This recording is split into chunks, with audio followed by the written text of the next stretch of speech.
ভাই আমি জানতাম ভাই পিচ ঢেলে রাস্তা তৈরি করে ভাই অ্যান্ড জেসিবি দিয়ে লেভেল করে দেয়, বাট এই জেসিবি মাটি দিয়ে রাস্তা কবে থেকে লেভেল করে?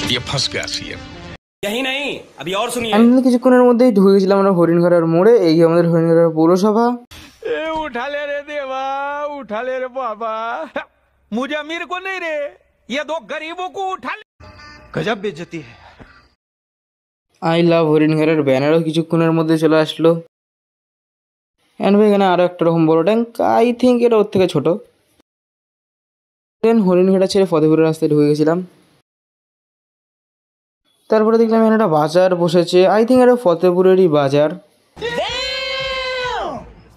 ফতেপুর স্কুলের আগে এই ক্লাবের প্যান্ডেলের কাজ প্রায় শেষ হয়ে গেছে, কারণ আর পুজো আসতে আই থিঙ্ক 1 মান্থ বাকি। অ্যান্ড ভাই এখানে অনেক বড়ই পুজো হয়। আমি একবার দেখেছিলাম, আই গেস 70 ফুটের প্রতিমা প্রতিষ্ঠিত হয়েছিল একবার।